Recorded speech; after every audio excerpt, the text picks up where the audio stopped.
Kids, welcome to my channel. कैसे हैं आप सब लोग। आज मैं आप लोगों के लिए लेके आई शिवरात्रि पर एक छोटी सी कहानी। तो आइए वीडियो को स्टार्ट करते हैं। राजा हिमालय की बेटी पार्वती शिव को पति रूप में पाने के लिए सैकड़ों करोड़ों वर्षों तक तपस्या की थी। पार्वती की कठिन तपस्या को देखकर देवताओं ने शिव जी से माता पार्वती की मनोकामना पूरी करने के लिए प्रार्थना की। इसके बाद भोलेनाथ जी ने सप्त ऋषियों को पार्वती जी की परीक्षा लेने के लिए भेजा। इस परीक्षा के दौरान सप्त ऋषियों ने शिव जी से ढेरों अवगुणों के बताते हुए माता पार्वती से शिव जी से विवाह न करने के लिए कहा, पर पार्वती जी अपने निर्णय से टस से मस नहीं हटी। इससे शिव जी ने माता पार्वती जी की परीक्षा लेने का निर्णय किया। माता पार्वती की तप से प्रसन्न होकर महादेव उनके सामने प्रकट हुए और उन्हें वरदान देकर अंतर्ध्यान हो गए। कुछ समय के बाद एक मगरमच्छ ने एक बालक को पकड़ लिया और बालक मदद के लिए पुकारने लगा। माता पार्वती ने सुना और नदी के पास पहुंची।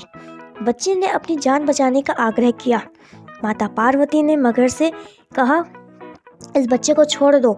मगरमच्छ ने कहा, मैं बहुत दिन से भूखा हूँ और अगर तुम मुझे अपने तप से प्राप्त वरदान का फल मुझे दे दोगी तो मैं इस बच्चे को छोड़ दूंगा।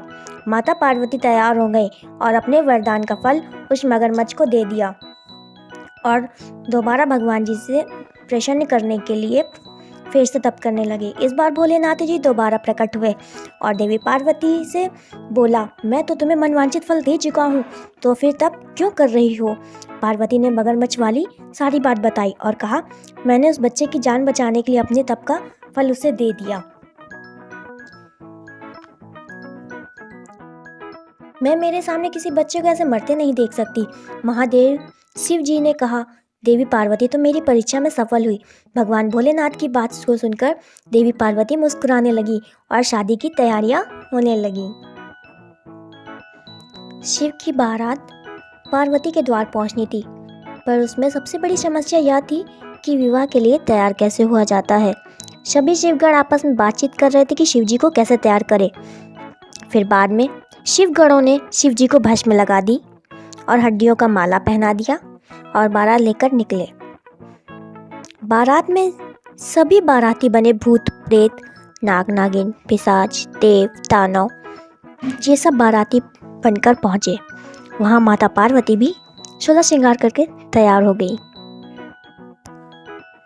बारातियों का स्वागत करने के लिए रानी मैनावती जाती हैं। आरती की थाल लेकर आई।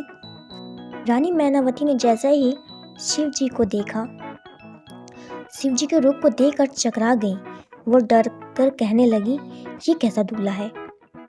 मेरी फूल सी सुकुमारी कन्या के लिए ये भस्मधारी, इसे देखकर तो मैं भय से कांप रही हूँ। ये कैसी बारात है। भूत प्रेत पिशाच मानो पूरी सृष्टि के कीड़े मकोड़े साथ ही चले आए हैं। मैं तो यह एक पल के लिए भी खड़े नहीं हो रह सकती। मैं इस दूल्हे को आरती कैसे उतारूंगी। नहीं नहीं, ये हमारा दामाद नहीं हो सकता। हमारी पुत्री का दूल्हा ऐसा नहीं हो सकता। शिव जी तो अपनी लीला दिखा रहे थे। उनके नाग ने फुफकार मारी और रानी मैनावती वहीं अचेत होकर गिर पड़ी। कुछ लोग रानी मैनावती को उठाकर कच्छ में ले गए। देवी पार्वती घबरा गई। मैनावती को जब होश आया तो वो क्रोधित स्वर में बोली, माता पार्वती को शिव जी से विवाह करने के लिए मना करने लगी। नहीं पार्वती, तुम नहीं जानती हो। उनका रूप देखकर जब मैं डर गई तो तुम विवाह के बंधन में बंधने वाली हो। तुम शिव के साथ कैसे रहोगी। राजा ने कहा, रानी मैनावती, हमें हमारी पुत्री की बात एक बार सुननी चाहिए। बारात में सभी लोग हमारी प्रतीक्षा कर रहे हैं। तब माता पार्वती बोली, पिताजी, महादेव को समझाती हूँ।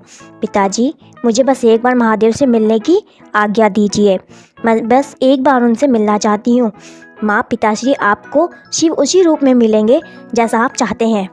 माता पार्वती जी जानती थी कि जब तक महादेव दूल्हे के रूप धरकर नहीं आएंगे तब तक माँ रानी मैनावती आरती नहीं उतारेंगी, इसलिए वो भगवान शिव जी को समझाने के लिए उनसे मिलने जाती हैं। हे प्रभु, आप अपनी लीला समेटिए। मेरी माता आपका ये रूप देखकर व्याकुल हो रही हैं और आपसे मेरा विवाह नहीं होने दे रही। हर माता की तरह उनकी भी इच्छा है कि उनका दामाद सुंदर और मनमोहक हो, इसलिए आप अपना दिव्य रूप प्रकट कीजिए। यदि आपने ऐसा नहीं किया तो हमारे विवाह में बाधा उत्पन्न होगी और मैं ये कदापि नहीं चाहूँगी। शिव जी ने कहा, हम ऐसा ही करेंगे। आपकी माताश्री अपने दामाद को दूल्हे को जिस रूप में देखना चाहती हैं, मैं वही रूप धारण करूँगा। देवी पार्वती की मनोदशा समझकर शिव जी ने अपनी लीला समेट ली।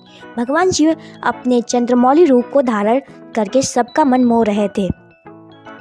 महादेव तैयार होकर बहुत सुंदर दूल्हे के रूप में सबके पास आते हैं। रानी मैनावती महादेव के उस रूप को देखकर बहुत खुश होती हैं। देवी पार्वती भी आज अपने ऊपर बहुत गर्व महसूस कर रही थीं। रानी मैनावती ने जब शिव जी के इस सुंदर रूप को देखा तो उन्हें देखती ही रह गई और खुशी खुशी विवाह की सारी तैयारियां करने लगी। कुछ देर बाद सभी रस्मों के साथ ब्रह्मा विष्णु सहित सभी देवी देवताओं और ऋषि मुनियों की उपस्थिति में भगवान शिव और माता पार्वती का विवाह संपन्न हुआ और सभी देवताओं का आशीर्वाद भी उन्हें प्राप्त हुआ। सभी देवी देवताओं का आशीर्वाद प्राप्त कर माता पार्वती खुशी खुशी अपने ससुराल चली गई। अगर मेरी वीडियो आपको अच्छी लगी हो तो प्लीज़ लाइक शेयर सब्सक्राइब करें और आप मेरे चैनल पर नए हैं तो बेल आइकन को प्रेस करें। Thank you for watching.